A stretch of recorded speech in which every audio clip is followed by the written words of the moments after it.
மக்கள் வெளுத்து விடணும் இந்த எலெக்ஷன்ல. அதுதான் நம்மளோட தேவை, தமிழ்நாட்டிற்கான தேவை. திமுக ஜெயிச்சா தமிழ்நாடு தோத்துரும். தமிழ்நாடு ஜெயிக்கணும்னா திமுக என்கின்ற தீய சக்தி மட்டும் இல்ல, கருணாநிதி குடும்பமே அரசியலை விட்டு வேரோடும் வேரடி மண்ணோடும் சாய்க்கப்பட வேண்டும். அதுல உறுதியா இருங்க அப்படிங்கிறத சொல்லிக்கிட்டு, என்ன இவ்வளவு வன்மம் உங்களுக்கு திமுக குடும்பத்தோட, திமுக அப்படி என்ன பண்ணுச்சு அப்படின்னு நீங்க நினைக்கலாம். நல்லா இருந்த தமிழ்நாட்டை ஆண்டு கிழிக்கிறேன், அறுத்து தள்ளுறேன், திராவிட மாடல் நாங்க நொட்டி தள்ளிடுவோம்னு சொல்லிட்டு 5 லட்சம் கோடி கடனை வாங்கி வச்சுக்கிட்டு, கொள்ளை அடிச்சுக்கிட்டு, ஆட்சியை நம்பாம அண்டா கொடுத்துக்கிட்டு சுத்துறாங்க. பட்டி போட்டு செந்தில் பாலாஜி எல்லாம் தூக்கிட்டு போய் உச்சா போற அளவுக்கு அடிச்சோம். இன்னும் திருந்தலைன்னா இவர்கள் வீழ்த்தப்பட வேண்டிய விஷ செடிகளா இல்லையா? நிச்சயமாக வீழ்த்தப்பட வேண்டிய விஷ செடிகள். அதுக்கு நேரம் காலம் தானா கூடி வருது பாத்துங்க. உண்மையிலேயே தமிழ் மண் வீழ்ந்து போகாது, வீழ்ந்து போகாது, வீழ்ந்து போகாதுன்னு நான் சொல்லிக்கிட்டே இருக்கேன். இப்ப திமுகவுக்கான கெட்ட நேரம் அப்படிங்கிறது எப்படி பிடிச்சிருக்கு பாருங்க. தேர்தல் தேதி அறிவிக்கப்பட்டுருச்சு. அவங்களுக்குள்ளே தேமுதிகங்கிற ஒரு ஆமையை கொண்டு உள்ள வச்சுக்கிட்டதால அவங்க உள்ளே அடிச்சுக்கிட்டு இருக்காங்க. கரெக்டான நேரம் பார்த்து சவுக்கு சங்கர் வெளியே வரார், செந்தில் பாலாஜி உள்ள போறார். நான் 3 நாளைக்கு முன்னாடி வீடியோ போட்டிருக்கேன். சவுக்கு வெளியே செந்தில் பாலாஜி உள்ளேன்னு தலைப்பே கொடுத்திருந்தேன். இன்னைக்கு அந்த நாளை நாம கொண்டாடுவோம். நேத்து சவுக்கு ஒரு ட்ரைலர் காமிச்சிட்டாப்ல, பார்த்திருப்பீங்கன்னு நினைக்கிறேன். தமிழ்நாட்டை காப்போம் அப்படிங்கிற தலைப்புல நான் தினம் வீடியோ போடுவேன். திமுகவை வேரோடும் வேரடி மண்ணோடும் சாய்ப்பேன் அப்படின்னு சவுக்கு சங்கர் சபதம் எடுத்துட்டு வந்து உட்கார்ந்து இருந்திருக்கார் அப்படிங்கிறத நீங்க அந்த வீடியோல பார்த்து இருந்திருக்கலாம். இன்னையில இருந்து சவுக்கு மீடியாவில வீடியோக்கள் வெளிவரும், இல்ல ஏதாவது ஒரு மீடியாவில உட்காந்து சவுக்கு தொடர்ச்சியா வீடியோ பேச ஆரம்பிப்பார். அதே மாதிரி சவுக்கோட பணியாற்றிட்டு இருந்த லியோ ஸ்டாலின் அவர்களும் ஜாமீன்ல வெளியில வந்திருக்கார். அவரும் தொடர்ந்து வீடியோ பேச போறார். கிட்டத்தட்ட பெலிக்ஸ் மாதிரியான நபர்கள் ஒரு கட்சி சார்ந்து போயிட்டாங்க அப்படிங்கிறதால திமுக எதிர்ப்பு அப்படிங்கிறத விட அவர் சார்ந்த கட்சிக்கான ஆதரவு அப்படிங்கறதே செஞ்சுக்கிட்டு இருக்காரு. பட் ஓகே, நமக்கு திமுகவை யாரு பெரட்டி போட்டு அடிச்சாலும் கூட சேர்ந்து நம்மளும் அடிப்போம். மொதல் அடியே நம்ம தான் அடிப்போம். அதுல எந்த மாற்று கருத்தும் இல்லை. என்ன பிரச்சனை வந்தாலும் பார்த்துட்டு போறோம். அதை பத்தி கவலையும் கிடையாது. வீழ்த்தப்பட வேண்டிய விஷ செடி. சரி, இப்ப பாயிண்ட்டுக்கு வந்துருவோம். நம்ம 10 ரூபா பாலாஜி காலையிலேயே கிளம்பி பவ்யமா இன்னைக்கு போய் அங்க டெல்லியில உட்காந்துருக்காப்புல. இன்னைக்கு என்ன பிரச்சனை அப்படின்னா, இவ்வளவுக்கு உன்னை கத்தியில உட்கார வச்சிருக்கோம்.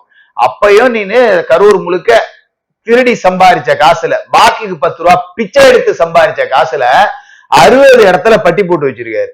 செந்தில் பாலாஜி பார்முலா தெரியுமா? மாட்டை பட்டியல அடைகிற மாதிரி அங்கங்க பெரிய ஷெட்டை போட்டு வச்சுக்க வேண்டியது. முன்னாடி எல்லாம் கல்யாண மண்டபத்தை வாடகைக்கு எடுத்தாங்க. இப்ப பொது இடம் அப்படிங்கிறது இப்ப தேர்தல் ஆணையம் அவங்க கட்டுப்பாட்டுல இல்லைல்ல.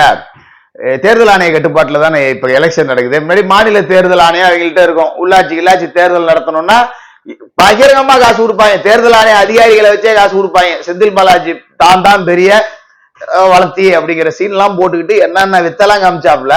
இன்னைக்கு முடியல. அதனால என்ன பண்ணிருக்காங்க, தனியார் இடத்துல 60 இடத்த பட்டா இடத்த பட்டி போட்டு வச்சிருக்காங்க. மக்களை கொண்டு போய் அடைக்க. எதுக்கு? இந்த திருந காசுக்கெல்லாம் வேலை என்ன, சும்மா தானே கிடக்கு.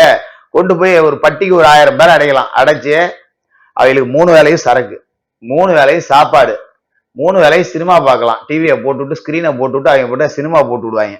டெய்லி 1000 ரூபாய் காசு. 60 இடத்துல பட்டினா 60,000 பேர் கிட்டத்தட்ட வெற்றி பெறுவதற்கான 80 விழுக்காடு வாக்குகளை அங்க கொண்டு வச்சு அடைச்சு வச்சுக்கிறது. இவங்களை தேர்தல் வேலையை மற்றவர்களை செய்ய விடுறதில்லை அப்படிங்கிற அளவுக்கு இந்த வேலைகள் அப்படிங்கிறது நடக்குது. தேர்தல் ஆணையத்திட்ட புகாரா கொடுக்க போனா தனியார் இடத்துல இருக்கும்போது அங்க தனியார் என்ன சொல்றாங்கன்னா, எங்க வீட்டுல விசேஷம், அதுக்காக நாங்க கொட்டா போட்டிருக்கோம். என்னங்கடா 45 நாள் அவங்க வீட்டுல விசேஷம்? ஏன்னா செந்தில் பாலாஜி வயசுக்கு வந்துட்டாரா? டெய்லி உட்காந்து சடங்கு சுத்துறீங்களா செந்தில் பாலாஜிக்கு? இல்ல என்ன புரியல. 45 நாளைக்கு ஒரு வீட்டுல என்ன விசேஷம் நடக்குது? ஓடி பிடிச்சி விளையாட போறீங்களா? எவ்வளவு கொழுப்பு இருக்கும். விட்டுட்டு போயிடுவாங்க தேர்தல் ஆணையம் அப்படின்னு நினைச்சு ஆடிக்கிட்டு இருக்காங்க. நடக்கிற ஆட்டத்தை மட்டும் பாருங்க. இந்த பட்டியல ஜனங்க இருக்கும். ஓட்டு கேட்க செந்தில் பாலாஜி இருக்க மாட்டாரு. பிதுக்கி எடுத்து கொண்டு போய் திகார்ல இன்னைக்கு போட போறாங்க. இன்னைக்கு இல்ல அப்படின்னாலும் இது நிச்சயமா நடக்கும். இந்த தேர்தலுக்கு செந்தில் பாலாஜி வெளியில இல்லை, சிறைதான். சொல்றதை கேட்டுட்டு பட்டியை கிட்டிட்டு சவுண்ட் கொடுத்ததுன்னா சட்டியா ஊத்துப்படுவோம் அப்படின்னு சொல்லி கொண்டு போய் உட்கார வச்சிருவாங்க. இதுதான் நடக்கும்.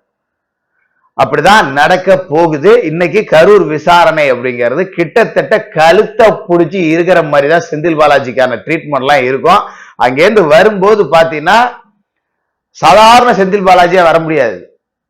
அப்படி பிதுக்கி எடுத்துதான் அனுப்புவாங்க. வந்தியா கரூர்ல போய் வேலையை பாக்குற பட்டி கிட்டின்னு சத்தம் போடாம போய் வேலையை பார்த்துட்டு முடிஞ்சா ஜெய்காடி ஓடிப்போ. அதை விட்டுட்டு இங்க வந்து அங்க பட்டியல அடைக்கிற இத்தனை தொகுதியை பாக்குறேன் அப்படின்னா ஒன்ன பாக்குறதுக்கே மனு போட்டுக்கிட்டு தான் வரணும் அப்படிங்கிற அளவுக்கு தான் ட்ரீட்மெண்ட் அப்படிங்கிறது இருக்கும். அந்த அளவுக்கு வலுவா போயிட்டு இருக்கு. அது மாதிரி தேர்தலும் பாத்தீங்கன்னா திமுகவுக்கு எதிரான நிலை அப்படிங்கிறத நோக்கிதான் போயிட்டு இருக்கு. திமுக ஜெயிக்கவே முடியாது அப்படிங்கிற கட்டத்தை நோக்கிதான் மக்கள் மத்தியில இருக்கக்கூடிய ஒரு எழுச்சி அப்படிங்கிறத பார்க்க முடியுது. இந்த கூட்டம் வரவே கூடாது அப்படிங்கறதுல இருக்காங்க, உறுதியா இருக்காங்க. ஆனா திமுக காரங்கள்ட்ட கேட்டீங்கன்னு வச்சுக்கீங்களேன், நாங்க எம்ஜிஆரையே பார்த்தவங்க, நாங்க காமராஜரையே பார்த்தவங்க, நாங்க ராஜாஜியவே பார்த்தவங்க, நாங்க ஜெயலலிதாவையே பார்த்தவங்க ஆட்சி விடுவாங்க. என்னடா பாத்தீங்க நீங்க? எம்ஜிஆர் என்ன பார்த்து நீங்க கிழிச்சிங்க? எம்ஜிஆர் சாவர வரைக்கும் ஜெயிச்சுக்கிட்டே இருந்தாரு. அப்படியே கூட கும்பிடு போட்டுக்கிட்டு எப்படா ஜெயிப்போம் நாக்க தொங்க போட்டுக்கிட்டு அவர் எப்படா சாவாருன்னு பார்த்துட்டு உட்காந்துருந்தீங்க. என்ன பாத்தீங்க எம்ஜிஆர்? நீங்க சாவர வரைக்கும் அவர்கிட்ட இருந்து ஒத்த நாள் உங்களால ஆட்சியை புடுங்க முடிஞ்சதா? திருடுறதுக்கு முடியலையே, ஐயோ 13 வருஷமா திருட முடியலையேன்னு நாக்க தொங்க போட்டுக்கிட்டு அவர் உட்கார்ந்து இந்த முதலமைச்சர் சீட்டையே இப்படியே பார்த்துருந்தீங்க. அப்படின்னு அதுதான் பார்த்த லட்சணமா நீங்க? என்ன பாத்தீங்க? ஜெயலலிதா அம்மாவை நாங்க பார்த்துட்டோம். என்ன பார்த்து கிழிச்சிங்க நீங்க? அவர் தலைமையேற்ற பிறகு எத்தனை தேர்தலில் நீங்க ஜெயிச்சிருக்கீங்க, எத்தனை தேர்தலில் அவர் ஜெயிச்சிட்டு இருக்காரு. அவர் ஜெயிச்சுக்கிட்டே இருந்தாரு. ராத்திரில சட்டையை பிடிச்சி இழுத்துட்டு போனாங்க. ஐயோ கொள்றாங்கயான்னு தமிழ்நாடே ரசிச்சு பார்த்தது. அதை நீங்க என்னத்த பாத்தீங்க? சாகும் தருவாய் வரைக்கும் ஆட்சியை விட்டு இறங்காம உங்க தலைவன் சாகும் போது முதல்வரா இருக்க முடியாம ஒரு வெற்றியை பெற்று அந்த அம்மா கம்பீரமா போய் சேர்ந்தாங்க. நீ வேடிக்கை பார்த்த. வேற என்ன பார்க்க முடிஞ்சது? நாங்க எடப்பாடியை பார்த்தோம். என்னடா எடப்பாடியை பார்த்தீங்க? எங்க தலைவரை புதைக்கிறதுக்கு கொஞ்சோண்டு இடம் கொடுங்கன்னு கைய காலா நினைச்சுக்கிட்டு போய் கெஞ்சு பார்த்தோம், கதறி பார்த்தோம், காலில் கூட விழுந்து பார்த்தோம். அப்புறம் கோர்ட்டுக்கு போனோம். அப்புறம் அவரா பார்த்து மேல்முறையீடு பண்ணாம விட்டார். இதான் நீங்க எடப்பாடியை பார்த்தது. வாய் மட்டும் இல்லைன்னு வச்சுக்கீங்களேன் இவங்களுக்கு. ஆடாங்கப்பா, நாங்க அவங்கள பார்த்தேன், இவங்களை பார்த்தேன், இத்தனை பேரையும் பார்த்தேங்கிறீங்களா? ஸ்டாலினுக்கு ஆட்சி செய்ய தெரியுமான்னு பாத்தீங்களா? நாங்களும் தான் 5 வருஷமா பார்த்துக்கிட்டு இருக்கோம்.